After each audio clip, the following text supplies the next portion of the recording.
ఎక్కడి దురవస్థ లేటి దేహములోన ఉపోద్ఘాతం. ఈ సంకీర్తనలో అన్నమయ్య దేహ వైరాగ్యాన్ని ప్రబోధించారు.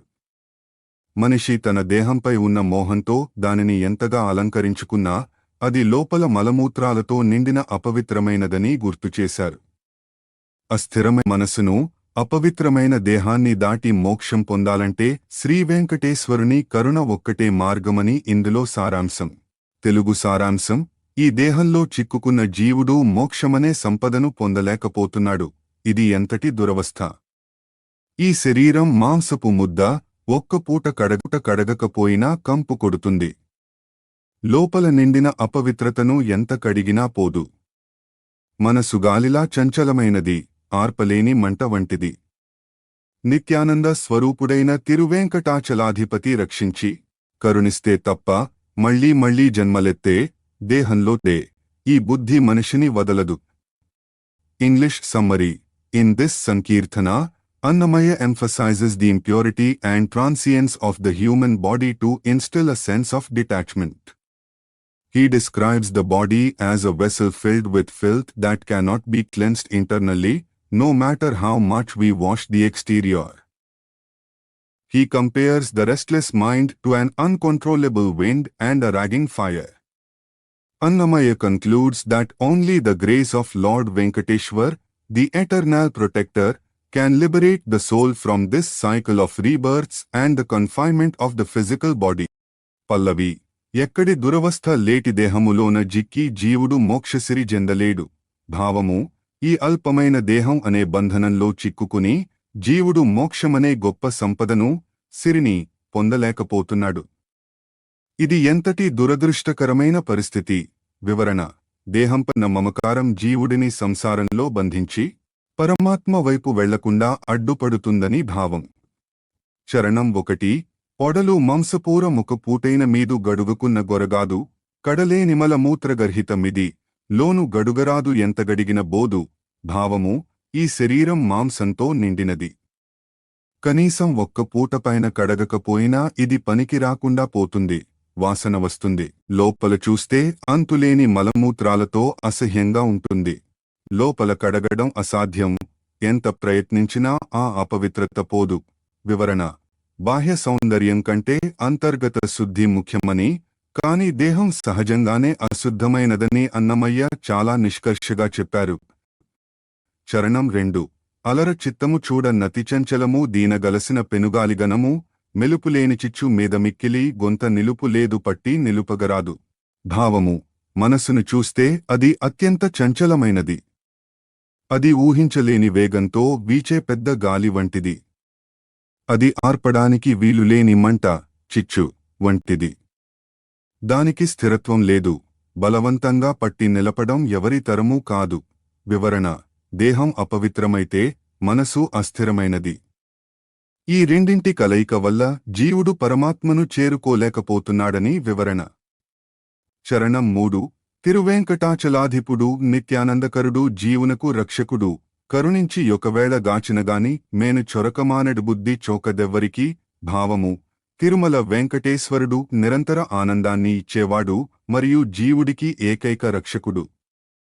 ఆయన దయతలచి మని కాపాడితే తప్ప మళ్లీ మళ్లీ దేహాన్ని ధరించాలనే, పుట్టాలనే బుద్ధి మనిషిని వదలదు. వివరణ: పునర్జన్మల నుండి విముక్తి కేవలం భగవంతుని కరుణ వల్లే సాధ్యం. స్వామి శరణు వేడితేనే ఈ దేహ బంధనాల నుండి విడుదల లభిస్తుందని ముక్తాయింపు. పుట్టుమాలిన బరుబోకివి. ఉపోద్ఘాతం. ఈ సంకీర్తనలో అన్నమయ్య మాయను సంబోధిస్తూ పరమ వైరాగ్యాన్ని ప్రకటిస్తారు. మాయ అనేది మనిషిని భ్రమలో ముంచి భగవంతుడికి దూరం చేసే ఒక శక్తి. అన్నమయ్య ఇక్కడ మాయను ఒక దిమ్మరి, తిరుగుబోతూ స్త్రీగా రూపకలంకారం చేస్తూ ఆమె చేసే మోసపూరితమైన పనులను ఎండగట్టారు. విష్ణు భక్తి తన అండగా ఉన్నప్పుడు మాయ ఏమీ చేయలేదని ఈ కీర్తన సారాంశం. తెలుగు సారాంశం: ఓ మాయా! నీవు పుట్టుక లేని దానివి, అనాదివి. నీవు నన్ను ఏమని తిడతావు? నీ మోసాలు నా దగ్గర సాగవు. నీవు నన్ను భయపెట్టాలని చూసినా నా దగ్గర విష్ణు భక్తి ఉంది. హరిభక్తుల జోలికి నీవు రాలేవు. లోకమంతా నీ అబద్ధాలను ఎరుగును. శ్రీ వెంకటేశ్వరుని భక్తి అనే వెలుగు ముందు నీవు నిలవలేవు. నన్ను వదిలి వెళ్ళిపో అన్నమయ్య మాయను హెచ్చరిస్తున్నారు. English summary. In this unique Sankirtana, Annamaya personifies Maya, illusion, as a cunning, wandering woman and scolds her for trying to deceive him. He declares that her tricks will not work on him because he is protected by Vishnu Bhakti, devotion to Vishnu. He mocks Maya's attempts to frighten him and asserts that the whole world knows her lies. Ultimately, he proclaims that before the supreme devotion to Lord Venkateshwar, Maya loses her power and must flee. Pallavi. పుట్టుమాలిన దిట్టే వదేమోసి దిమ్మరి మాయ. భావము. ఓ దిమ్మరి మాయ, పుట్టుక లేని అనాదివైన నీవు నన్ను ఏమని తిడతావు? నీ మాటలు నాపై పని చేయవు. వివరణ. మాయకు ఆది అంతం లేవు. అది జీవుడిని నిరంతరం తాడుతూనే ఉంటుంది. అటువంటి మాయను అన్నమయ్య ధైర్యంగా ఎదుర్కొంటున్నారు. చరణం 1. ఒరపులాడక పోవే ఓసి మాయ నాతో దొరలేవు నిను ముట్టదోసము వెరపించే వేమోచి విష్ణు భక్తినంటా నెరగనటే నీయేతు లిన్నియును. భావము.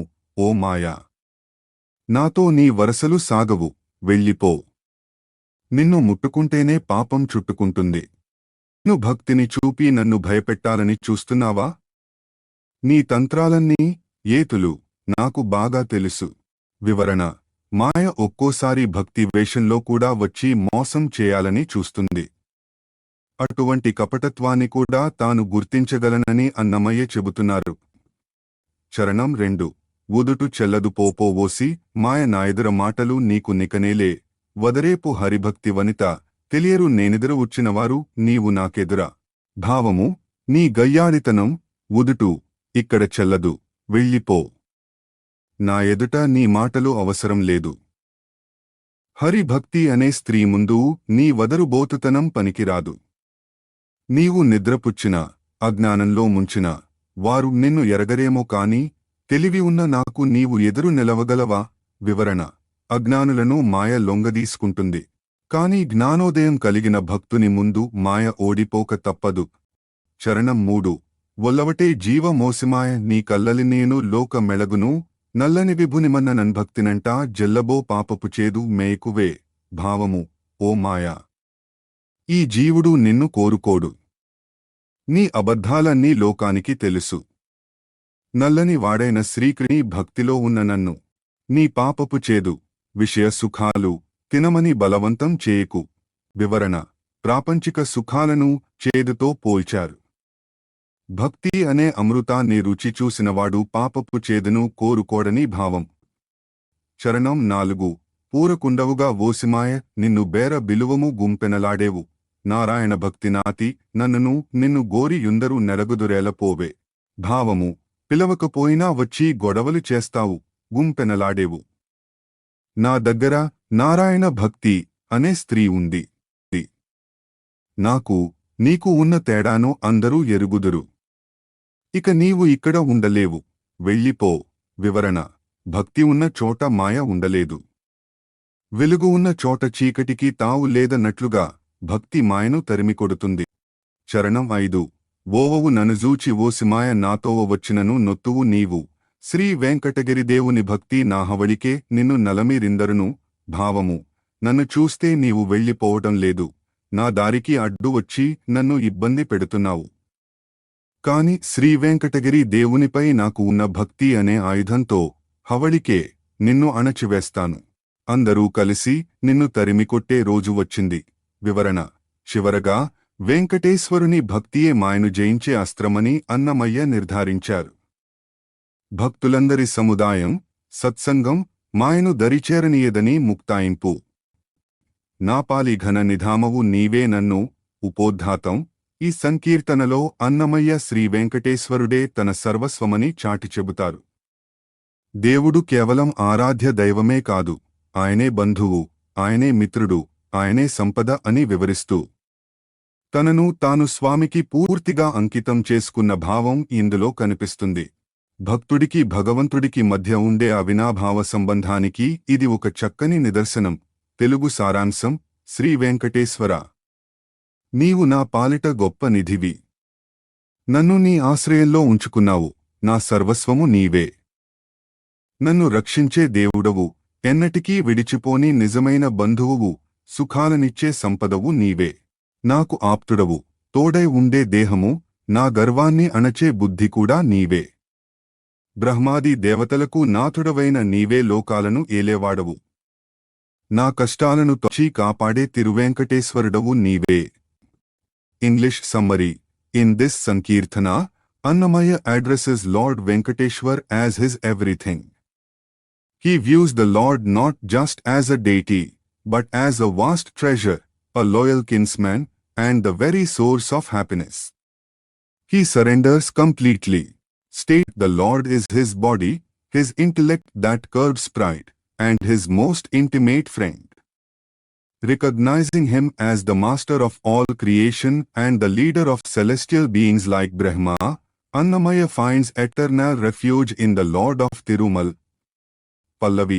నాపాలి ఘన నిధామవు నీవే నన్ను నీ పాల నెడుకొంటి నీవే నీవే. భావము. నా పాలిట అత్యంత గొప్పదైన నిధివి, సంపదవు నీవే.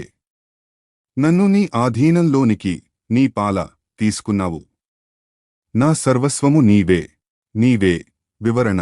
నిధామవు అంటే ఆశ్రయం లేదా నిధి అని అర్థం. భగవంతుడిని ఒక గొప్ప నిధిలా భావించి తనను తాను ఆయనకు అర్పించుకున్నానని అన్నమయ్య ఇక్కడ స్పష్టం చేస్తున్నారు. చరణం 1. ఒలిసి నన్నేలే దేవుడవు నీవే, ఎందు దొలగని నిజబంధుడవు నీవే, పలుసుఖమిచ్చే సంపదవు నీవే, ఇట్టే వెలయ నిన్నేను నీవే నీవే. భావము. ప్రేమతో నన్ను పాలించే దేవుడవు నీవే. ఎక్కడికి వెళ్ళినా, ఏ స్థితిలో ఉన్నా నన్ను వదలని నిజమైన బంధువువు నీవే. అనేక సుఖాలను ప్రసాదించే సంపదవు నీవే. ఇలా చూస్తే లోకంలో అన్నీ నీవే అయి ఉన్నావు. వివరణ. లౌకిక బంధువులు అవసరం తీరాక విడిచిపోవచ్చు, కాని భగవంతుడు మాత్రమే నిజబంధువు అని అన్నమయ్య ఇక్కడ ఉద్ఘాటించారు. చరణం 2. పొదిగి పాయని యాప్తుడవు నీవే, నాకు నదన తోడగుదేహమవు నీవే, మదమువాపెడి నామతియు నీవే, నాకు వెదక నన్నేను నీవే నీవే. భావము. నన్ను అక్కున చేర్చుకుని ఎన్నడూ విడిపోని ఆత్మీయుడవు నీవే. ఆపద సమయంలో నాకు తోడుగా నిలిచే దేహము వంటివాడవు నీవే. నాలోని అహంకారాన్ని, మదము తొలగించే నా బుద్ధివి, మతి కూడా నీవే. ఎక్కడ వెతికినా నాకు కనిపించేది నీవే. వివరణ. భగవంతుడు కేవలం బయట ఎక్కడో లేడు, మన దేహంలో, మన బుద్ధిలో ఉండి మనల్ని సరైన మార్గంలో నడిపిస్తాడని అన్నమయ్య భావం. చరణం 3. ఇంకా లోకములకు నెప్పుడు నీవే, ఈ పంకజభవాది దేవపతివి నీవే, అంకలి వాపగ సంతకు నీవే తిరు వెంకటేశ్వరుడవు నీవే నీవే. భావము. ఈ సమస్త లోకాలకు ఎల్లప్పుడూ ఆధారం నీవే. బ్రహ్మ, పంకజభవుడు మొదలైన దేవతలందరికీ అధిపతివి నీవే. నాలోని కలతలను, ఆపదలను, అంకలి తొలగించేందుకు సిద్ధంగా ఉండే తిరువేంకటేశ్వరుడవు నీవే. వివరణ. వ్యక్తిగత దైవంగానే కాక విశ్వవ్యాప్తమైన పరమాత్మగా వెంకటేశ్వరుని స్తుతిస్తూ ఆయన సర్వోన్నత స్థితిని అన్నమయ్య ఇక్కడ కొనియాడారు. పుడమినిందరి బుట్టే భూతముకడు. ఉపోద్ఘాతం. ఈ సంకీర్తనలో అన్నమయ్య విష్ణువును ఒక విలక్షణమైన మహాభూతము గా అభివర్ణించారు. ఇక్కడ భూతము అంటే దయ్యం అని అర్థం కాదు, పంచభూతాలకు అతీతమైన ఒక మహాశక్తి అని అర్థం. స్వామి వివిధ అవతారాలను మత్స్య, కూర్మ, వరాహ, నరసింహ మరియు ఆయన దివ్య రూప విశేషాలను ఒక రహస్యమైన శైలిలో వర్ణిస్తూ ఆ శక్తే తిరుమల కొండపై వెలసిందని ప్రబోధించారు. తెలుగు సారాంశం. ఈ భూమిపై అందరినీ పుట్టించిన ఒక గొప్ప భూతము ఉంది. అది చాలా ఎత్తైనది, అది నల్లనిది. ఆ భూతమే కోపంతో ఓడను, హిరణ్యాక్షుని నుండి భూమిని కాపాడింది. పెద్ద వీపును, కూర్మము కలిగి ఉంది. చీకటి వంటి రంగుతో, చంద్రుని వంటి ముఖంతో వెలుగుతోంది. చేటల వంటి పాదాలు, భయంకరమైన కోరలు, జడలు కలిగుతము దిగంబరంగా, బాలకృష్ణునిగా లేదా అవధూతగా తిరుగుతూ ఉంటుంది. పక్షి, గరుత్మంతుడు వాహనంపై ప్రయాణించే ఆ మహాభూతమే వెంకటగిరిపై కొలువై ఉన్న దైవం. English summary. In this Sankirtana, Annamaya personifies Lord Vishnu as a Mahabhutamu, a supreme entity spirit. He describes this grand, dark-hued entity as the source of all creation. Through cryptic metaphors, he alludes to various avatars, the one with a massive back, Kurma, the one who saved the world, Varha Matsya, and the one with fearsome features, Narsimha. Annamaya concludes that this magnificent spirit, who wanders freely and rides upon a bird, Garuda, is none other than the powerful Lord residing on the Venkatadri hill. Pallavi. పుడమినిందరి బుట్టే భూతము కడు బొడవైన నల్లని భూతము, భావము, ఈ భూమిపై సమస్త ప్రాణులను పుట్టించిన ఒక శక్తి, భూతము, ఉంది. అది చాలా ఎత్తైనది మరియు మేఘం వంటి నల్లని ఛాయ కలిగిన మహాభూతము. వివరణ: పరమాత్మ సృష్టికర్త అని, ఆయన రూపం అనంతమని, పొడవైన, ఆయన శ్యామల వర్ణము కలవాడని అన్నమయ్య ఇక్కడ పల్లవిలో పరిచయం చేశారు. చరణం 1. కినిసి ఓడమింగడి భూతము పునుకవీపు పెద్ద భూతము, కనలి కలియు చీకటి భూతము పొనుగు సోమపు మోము భూతము, భావము, కోపంతో ఓడను మింగే, లేదా కాపాడే, వరాహ మత్స్య అవతార సూచన, భూతము ఇది. తాబేలు వీపు వంటి పెద్ద వీపు, కూర్మావతారం, కలిగిన భూతము. చీకటి వంటి గాఢమైన రంగుతో ఉండి, చంద్రుని, సోమపు, వంటి ప్రసన్నమైన ముఖం కలిగిన భూతము. వివరణ: దశావతారాలలోని మత్స్య, కూర్మ, వరాహ రూపాలను అన్నమయ్య ఇక్కడ ధ్వనింపజేశారు. చరణం 2.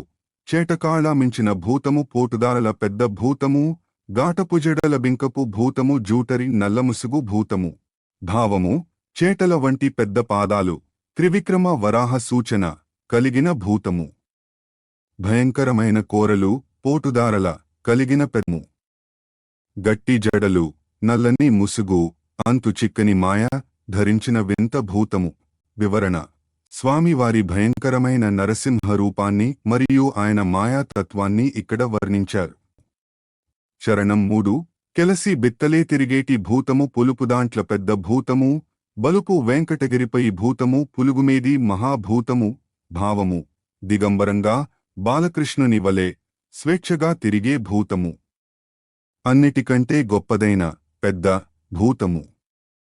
అత్యంత శక్తివంతమై వెంకటగిరిపైన కొలువై ఉన్న ఈ భూతము, పక్షి, పులుగు, గరుత్మంతుడు, మీద ప్రయాణించే మహాభూతము. వివరణ: చివరగా ఆ మహాశక్తి వెంకటేశ్వరుడే అని, ఆయన గరుడ వాహనంపై ఊరేగుతూ భక్తులను రక్షిస్తాడని అన్నమయ్య సంకీర్తనను ముగించారు. చాలదా మా జన్మము నీ ఉపోద్ఘాతం. ఈ సంకీర్తనలో అన్నమయ్య తన జన్మ ధన్యమైందని పరమాత్మకు కృతజ్ఞతలు తెలుపుకుంటారు. బ్రహ్మదేవుడు, సనకాది మునులు కూడా దర్శించలేని ఆ పరమాత్మను సామాన్యులమైన మనం ధ్యానించడం, ఆయన నామాన్ని స్మరించడం ఎంతటి అదృష్టమో వివరిస్తూ భక్తుడికి దైవానికి మధ్య ఉన్న సాన్నిహిత్యాన్ని ఇందులో చాటి చెప్పారు. తెలుగు సారాంశం: ఓ వెంకటేశ్వర, నీ ఆశ్రితులమై బ్రతికే అవకాశం లభించింది. మాకిక ఈ జన్మ చాలదా? బ్రహ్మ మొదలైన వారు కూడా చూడలేని నీపై మాకు ప్రేమ, మమకారము కలిగే మార్గం దొరికింది.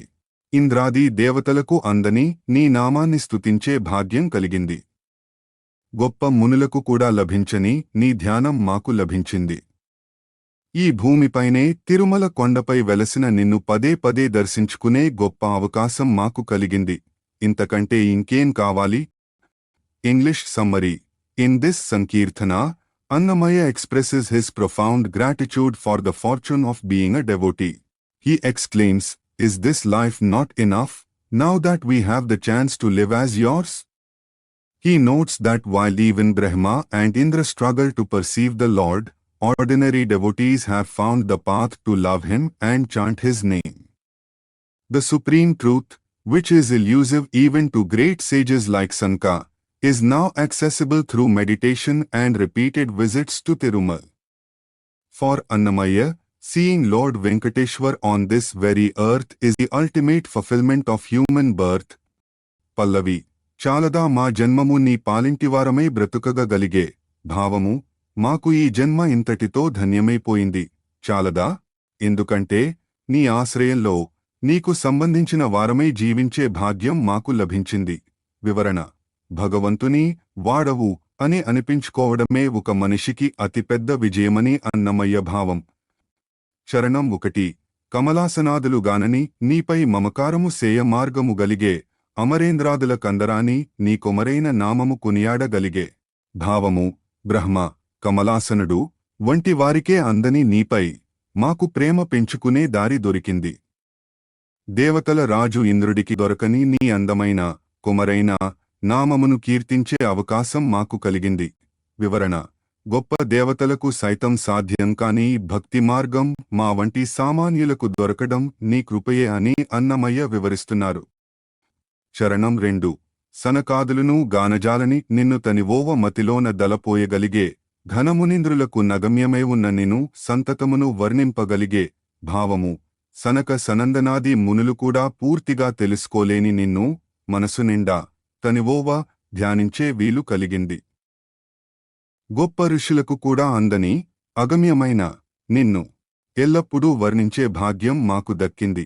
వివరణ: జ్ఞానులకు తర్కానికి అందని పరమాత్మ భక్తుడి హృదయానికి మాత్రం సులభంగా చిక్కుతాడని ఇక్కడ అంతరార్థం. చరణం 3.